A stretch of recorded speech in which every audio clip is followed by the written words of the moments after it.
मीनू जैन जी, आपके पास आता हूँ। कुछ महत्वपूर्ण बिंदु उठाए गए हैं, खास तौर से अपना राजेश जी के द्वारा। बात फिर वही है कि हमेशा लोकतंत्र चाहिए ही नहीं, हमें ज़रूरत नहीं है उसकी, हम उसकी वैल्यू भी नहीं करते हैं। दरअसल स्थितियाँ कुछ ऐसी हो गई हैं कि जहाँ पर अब 10 साल, 20 साल, 30 साल चुनाव नहीं भी हों, तो भी हम प्रोटेस्ट नहीं करेंगे, हम विरोध नहीं कर सकते, हम विद्रोह भी नहीं कर सकते। अगर आर्मी वालों को काम पर लगा दिया जाए कि आप कमल का चुनाव प्रचार-प्रसार करो और आर्मी के जनरल चुप बैठे रहें, तो हमारी तो रीढ़ की हड्डी खत्म हो गई ना। ब्यूरोक्रेट की तो वैसे ही रीढ़ की हड्डी नहीं थी इस टाइम, जिसको स्टील फ्रेम कहते थे, अब तो एल्युमिनियम का फ्रेम भी नहीं रहा वो तो ऐसे झुके पड़े हैं कि पूछो मत। इन हालातों के अंदर आप सोचिए कि महाराष्ट्र के अंदर सरकार कहती है कि जो गवर्नमेंट स्कूल्स हैं, हम उसको जो कॉर्पोरेट्स हैं, उसको आके ऑप्ट कर लें, हम डोनेट करना चाहते हैं उनको, तो वो अपने हिसाब से उसको स्कूल को चलाएं। मतलब ना तो हम एजुकेशन पे खर्चा करना चाहते हैं, ना हम हेल्थ पे खर्चा करना चाहते हैं। हम दरअसल एक ऐसा पूरा का पूरा तंत्र बनाना चाहते हैं, जहाँ पर हर आदमी एक ज़ॉम्बी है, एक रोबोट है, हमने जो कह दिया सो कह दिया। और मोदी सिर्फ एक चेहरा है, मैं मोदी को ब्लेम नहीं करूँगा। मोदी पहले देख चुका है कि इंदिरा गांधी 140 करोड़ को भेड़-बकरियों की तरह ट्रीट कर चुकी है और लोग कुछ नहीं बोले। अब मैं भी कर रहा हूँ। और मैं एक बात और बताऊँ आपको, मोदी के बाद कुछ समय बाद और भी कुछ ऐसे राजा आएंगे, जो मोदी से ज्यादा निरंकुश होंगे, मैं आपको बताऊँ। ज्यादा निरंकुश होंगे और हम बिल्कुल वैसे ही निरीह, असहाय अपने आप को पेश करेंगे, क्योंकि शायद हमारी कौम के अंदर, फिर कहूंगा चंद लोगों को छोड़कर, शायद वो आत्मसम्मान ही नहीं बचा कि हम उसका विरोध कर पाए। हम यूरोप, अमेरिका, ऑस्ट्रेलिया थोड़ी है जहां लोग सड़कों पे आते हैं और छोटी छोटी बात के ऊपर विरोध करते हैं। तो ये स्थितियां हैं हमारी। तो हमें कमजोर कौम के तौर पर हम कमजोर हैं, आत्मसम्मान के तौर पर कमजोर है। हम भेड़ बकरियां हैं, कोई भी हमें एक छड़ी लेके पाइड पाइपर की तरह हमें पीछे लगा के कहीं भी ले जा सकता है। मीनू जैन जी। जी, दिनेश जी, आपने इंदिरा गांधी का उदाहरण दिया कि भेड़ बकरी की तरह हाँका। तो इंदिरा गांधी ने जो इमरजेंसी लगाई या तानाशाही जो रवैया दिखाया, उसको जनता ने बर्दाश्त नहीं किया। तो कहने का मेरा लेकिन मतलब यह वो है कि गलती थी उनकी, वो गलती थी। अगर ये इमरजेंसी खत्म नहीं करती, चुनाव नहीं कराती, तो हमारे अंदर इतनी हिम्मत थी कि हम कुछ कर पाते। आज कश्मीर में 8 साल हो गए चुनाव को, 8 साल से चुनाव नहीं हुए। आपको बताऊं, क्या हम कुछ कह रहे हैं? क्या हमने लद्दाख, कारगिल में हमारी विधानसभा खत्म हो गई, हमसे हक छीन लिया गया अपना चीफ मिनिस्टर चुनने का, हमने कुछ कहा क्या? ये उदाहरण मैं इसलिए दे रहा हूं आपको कि हम जो आपके अधिकार हैं वो भी जब छीन लिए जाते हैं लोकतंत्र में, हम कुछ नहीं बोलते। क्या कश्मीरियों का अधिकार नहीं कि उनको लोकसभा मिले, विधानसभा के चुनाव मिले, उनका अपना चीफ मिनिस्टर हो? नहीं देंगे तुमको, तुम्हें जो करना है कर लो, और सब चुप बैठे हैं। ये बात कर रहा हूं, ये हाँ, मानसिकता की बात कर रहा हूं मैं एक्चुअली। जी हाँ, मैं ये कह रही हूँ कि 2014 से पहले तक जनता शायद तानाशाही के प्रति थोड़ा सा विरोध का रुख था। लेकिन 2014 के बाद कुछ कुछ ऐसा ब्रेन वॉश हुआ है पब्लिक का, धर्म और नफरत की राजनीति में इतनी रंग गई है जनता कि उनको तानाशाही भी बर्दाश्त है। अब 2014 के बाद से जितने भी काम हो रहे हैं, एक अघोषित इमरजेंसी तो अब भी लगी हुई है। आप बता दीजिए, प्रेस के बारे में बता दीजिए, जुडिशरी के बारे में बता दीजिए। आप कौन जो संस्थाएं हैं, सीईसीए, ईडी, सीबीआई, जो इंस्टीट्यूशन है, कौन सी दबाव में नहीं है? सब दबाव में है। उसके बावजूद भी पब्लिक चुप बैठी है। इसका आप उदाहरण देखिए ना, नोटबंदी हुई, कहीं चू किया किसी ने भी? इतने लोग मारे गए सड़क के ऊपर, इतनी अफरा तफरी मची है देश के अंदर। नोटबंदी के दौरान किसी ने चू नहीं किया। किसी को बताए बगैर ठीक 8 बजे लॉकडाउन लगा दिया गया। और कोरोना, जिसमें कि ये कि भाई कुछ लकड़ी भी आप छू देंगे या रॉड भी छू देंगे तो आपको कोरोना लगेगा, सब्जी भी छू देंगे बाजार में, उस ऐसी स्थिति में आपने अनअनाउंस्ड 8 बजे एक लॉकडाउन लगा दिया। दुनिया के किसी देश में इस तरह बगैर सूचना के, पूर्व सूचना के लॉकडाउन नहीं लगाया गया। एक हफ्ते पहले सूचना दी गई, 3 दिन पहले, 4 दिन पहले सूचनाएं दी गई कि भाई 4 दिन बाद ये हो जाएगा। यहाँ लगा दिया गया 8 बजे वाले, पब्लिक उसमें भी खुश हो रही है। उन्होंने कोई, और उसके बाद दीवे जला रही है, तालियां बजा रही है।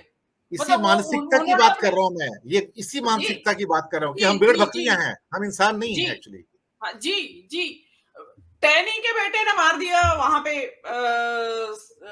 गाड़ी से कुचल के किसानों को। उसका नतीजा क्या होना चाहिए था? सारी सीट हार जाना चाहिए था भाजपा को। वहां सारी सीटें जीत जाती है। तो भाजपा कहाँ तानाशाही के विरोध में है? पब्लिक चाहती है कि तानाशाह हमारे ऊपर राज करे, और ये खास किस्म का तानाशाह। 80 करोड़ लोग राशन के अलावा कुछ मिल नहीं रहा है, उसी में खुश है। क्योंकि धर्म और नफरत की बेल उन्होंने, जिसको कहता है ना, जो देसी भाषा में आजकल पता नहीं यूज करना चाहिए नहीं करना चाहिए मुझे ये सेंटेंस, की मुल्ले टाइट है बस। उनके लिए 80 करोड़ की जनता भी 5 किलो राशन पे जिंदा रह जाएगी। कॉन्ट्रैक्ट पे सर्विस मिल रही है लोगों को, 5 साल 2 साल 1 साल 4 साल की, फिर भी चुप है, बर्दाश्त किए जा रहे हैं। निजीकरण हो रहा है, आरक्षण खत्म हो गया है, नौकरियां खत्म हो गई है, फिर भी बर्दाश्त किए जा रहे हैं। और ये भी कहा जा रहा है कि 1000 रुपए लीटर का भी हम तेल खरीदेंगे, कुछ भी हो जाए। तो पब्लिक तैयार बैठी है तानाशाही के लिए। आप ये समझ लीजिए, अगर 2024 का चुनाव मोदी नहीं जीते तो हो सकता है मोदी जी इस देश से प्रजातंत्र ही खत्म कर दें, सेना की मदद से वो शासक बन जाए और खुद शासन करें इस देश के ऊपर। इसमें स्ट्रांग पॉसिबिलिटी इसमें मुझे तो नजर आती है। और उन्होंने बाकी का, अभी उन्होंने जो ब्यूरोक्रेट्स को जो प्रभारी बनाया है, रथ के प्रभारी बनाया है, वो रथ के प्रभारी बनाया, वो तो एक अलग चीज है। असल में तो वो उन ब्यूरोक्रेट्स को ट्रेनिंग दे रहे हैं कि भाई तुम जितने भी रथ के प्रभारी बनोगे सबको मैं पॉलिटिक्स में ले लूंगा, मंत्री बनोगे तुम सब, तो ट्रेनिंग ले लो चुनाव प्रचार की। तो मंत्रियों को, जो उन ब्यूरोक्रेट्स को, वो ट्रेनिंग दी जा रही है रथों पे चढ़ा के कि भाई इस तरह होता है चुनाव प्रचार, जरा चल के जाओ और वहां ये चुनाव प्रचार करो आप। और आपका जो आर्मी का है, उनको भी यही, सबको एक डाला, क्योंकि जिस वक्त तानाशाही आएगी तो उस वक्त इन्हीं लोगों की मदद चाहिए उनको, ब्यूरोक्रेट्स, और इनकी मदद से शासन होगा। किसी नेता की, किसी छोट भैया की, किसी की जरूरत नहीं रहेगी मोदी जी को। वो एक आर्मी तैयार कर रहे हैं, उनको संघ की भी जरूरत नहीं रहेगी उस वक्त। जो ये ब्यूरोक्रेट्स की जो आर्मी उनकी सेवा करेगी, जो इस वक्त रथ के प्रभारी बन के चलेंगे, और जो आर्मी के लोग वहां उनकी सेवा कर रहे हैं, जो 800 सेल्फी पॉइंट्स बनाएंगे, तो वो सब इनका काम करेंगे। ये सवाल करने की तो जनता ने अपने दिमाग से क्षमता ही खो दी, विवेक गिरवी रख दिया है अपना। और बातें करते हैं कि ये बताते हैं कि भाई हम जो है, हम मदर ऑफ डेमोक्रेसी हैं। कौन सी मदर ऑफ डेमोक्रेसी है? एक मतलब आप वो प्रेस फ्रीडम इंडेक्स की बात आए तो आपने जो बताया, हंगर की आए तो हम कहाँ हैं? कहीं भी नहीं है। आप तो उससे शासन करना चाहते हैं आप, लोहे की उससे। और ये जो आप राजेश ठाकर जी बता रहे थे कि भाई वहां पे गरबा में चेक कर रहे थे वो, मतलब कि तिलक लगाएगा तो आएंगे, गौमूत्र छिड़कवाएगा तो आएंगे। आपको बताऊं, ये मेरे खबर पड़ी, एस जयशंकर 50 देशों के डिप्लोमेट्स को अहमदाबाद ले गए गरबा दिखाने के लिए। उनका धर्म चेक हुआ क्या? राजेश जी बताना पता करके कि उनको, उनके ऊपर तिलक खुद लगा के खुद खुद हमारे गुजरात के जो गृह राज्य मंत्री है हर्ष संघवी, उन्होंने एक आईपीएस है सफी हसन, बहुत अच्छा काम कर रहे हैं वो, उनके साथ मिलकर वहां पर गरबा किया, और उसको भारतीय जनता पार्टी के आईटी सेल ने बहुत बड़ा चढ़ाकर जो है वो उसको दिखाया। तो उस वक्त भी ये सवाल उठा कि भाई ये इनके ऊपर आपने गौमूत्र छिड़का था या नहीं छिड़का था।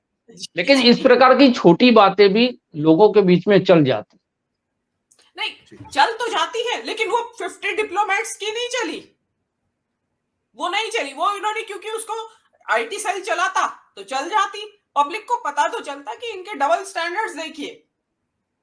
तो ये पब्लिक देखिए, हमारी जो मानसिकता है, मुझे तो ऐसा लगता है कि हम है ही इस लायक कि हम अपना दिमाग गिरवी रख के, और जो मोदी जी कर रहे हैं, बस हमें तो फुर्सत नहीं है, मोदी जी जो कर रहे हैं बस वही सही कर रहे हैं, और चल रहा है देश, तो गाड़ी चल रही है। लेकिन जो आपने कहा, और राजेश ठाकर जी ने भी कहा कि भाई एक छोटा समूह है लोगों का, वो जरूर अपनी इस बात को रख रहा है, पब्लिक को जागरूक कर रहा है। वो इंग्लिश में एक कोटेशन है कि never under estimate A group of citizens, of committed citizens, thoughtful citizens who can change the world. तो एक छोटा ग्रुप भी दुनिया अगर थॉटफुल है और कमिटेड है, तो वो भी चेंज करने की क्षमता इस दुनिया को रखता है। मैं तो होपफुल हूं, अभी नहीं, कुछ दिन बाद पब्लिक को जरूर समझ में आएगा। ऐसा है नहीं, क्योंकि जो पब्लिक 2000 इंदिरा गांधी की इमरजेंसी के विरोध में जिसने वोट दिया, तो पब्लिक तो वही जनता, पब्लिक तो जो है वो वही उसी भारत की पब्लिक है, वही जनमानस वाली पब्लिक है। तो मेरी उम्मीद तो ये है कि जनता तानाशाही को नहीं, उसके बदले में प्रजातंत्र को ही चुनेगी। जी। वैसे यहाँ ये